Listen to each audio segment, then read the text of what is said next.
Hi, Jeff Lawton here. I want to talk to you about weeds.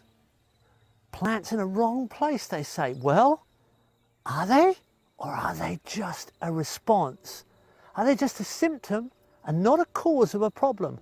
If we look carefully and observe where weeds fit in to a reparative sequence, we can read the landscape. We can rebuild ecosystems by speeding up that sequence, moving it forward in time, and we end up in an abundant, productive system simply by understanding weeds without prejudice, without assumption, but just pure observation of the facts that weeds are some of our best friends.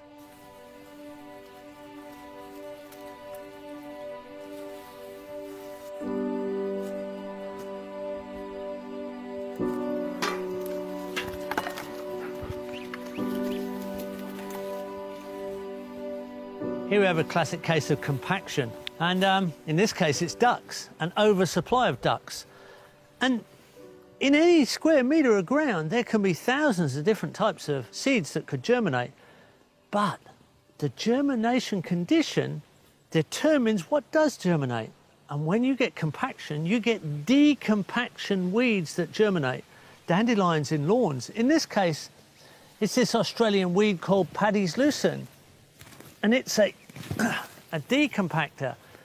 It has long tap roots.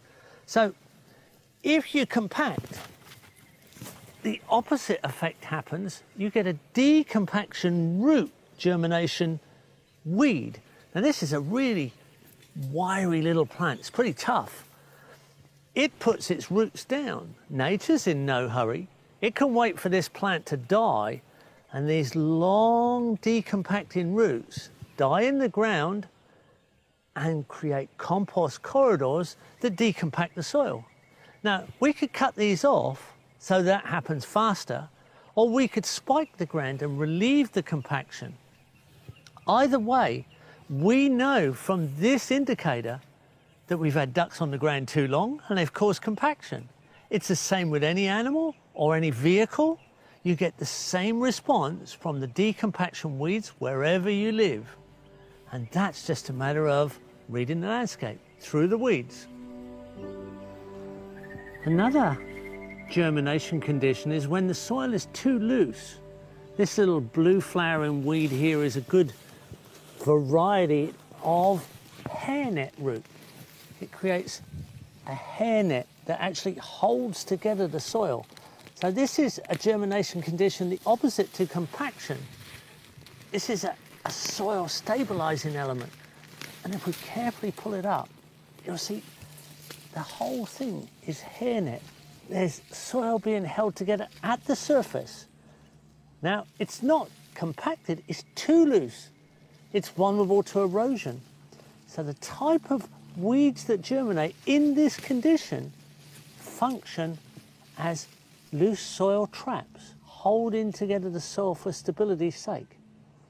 Once it becomes stable, once this mulches down as the weeds go through their life cycles, then the soil gets stable, it's bonded together with organic matter, and it goes on to the next cycle. These are the things we have to understand. Here we have a classic bracken fern. Bracken ferns harvest potassium, and potassium, K on the element scale, burns off in a fire. You get potassium through all green material. When we have a hot fire, most of the potassium goes up in smoke as the green material burns off. A little bit is left as fine ash, but that very quickly leaches, leaving the ground depleted in potassium.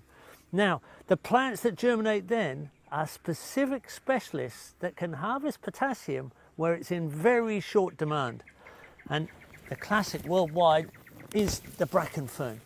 It has a fibrous root and it's a classic harvester of potassium. If you analyze the bodies of these ferns, wherever they appear in any of the climates, you can guarantee that they're high in potassium, and if they're growing, there has been a fire.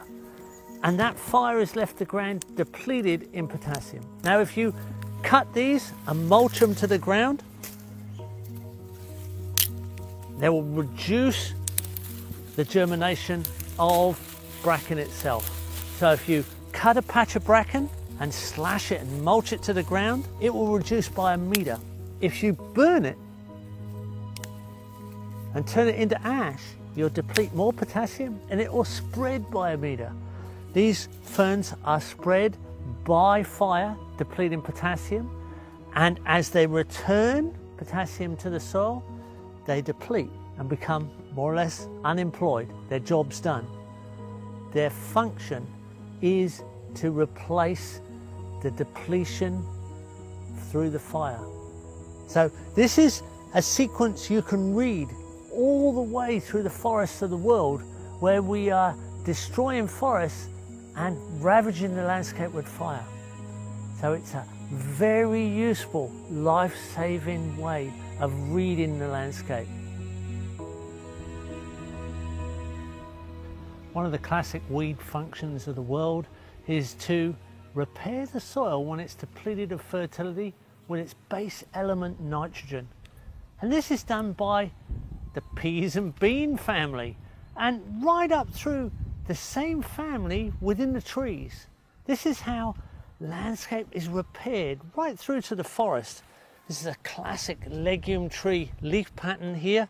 And here's another one. There are many types of leaf patterns, but these plants have a special ability to partner with a microorganism, a rhizobium bacterial colony in the soil, and they all have different rhizobium bacterial colonies. This plant here has nitrogen nodules at the surface where its roots are poking out, and these tiny little nodules are a colony of organisms that are fed by the plant. The plant's fast carbon pathways brings in photosynthesis and feeds these organisms with starch. In return, the plant is given nitrogen, and that quickly relates to protein. So most of the really good forages and feeds are also high in nitrogen because they're in that pea and bean family that have the ability to transfer nitrogen into the soil. Now this is a great way to fertilize the ground, and it's the way nature recovers. So right around the world you can use this classic weed example as an indicator that the land needs to be repaired and the land needs to be given back for what you take. And that is why traditional farmers partner with nitrogen fixing plants. In a crop garden where we want production coming out all the time, we know we've got to keep feeding the soil. We know at times we're going to exhaust the soil. We're going to bring in compost, we're going to bring in organic fertilizer. But we're in a spatial race with the weeds, especially around the footpaths and the edges. So if you replace the weeds with a designer weed, with a cover crop, a plant that fixes nitrogen, it takes up all the space. There's hardly any room for weeds. And these plants fix nitrogen. There's nitrogen nodules here. So there's nitrogen going in the soil, and the top of the plant here, that can go down as mulch. So we've got green manure mulch, we've got nitrogen in the soil, we're leaving structural roots there. It's got to be a better deal than trying to work with unruly weeds, difficult weeds. Design your own weed system, beat them at their own game.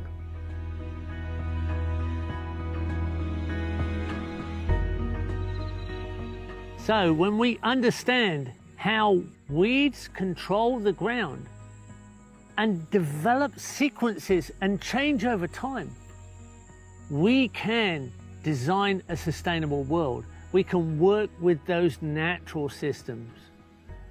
We can harmonize with the ecologies that repair the earth and go through to permanence, and that permanence can be productive forever. So we can all enjoy the journey.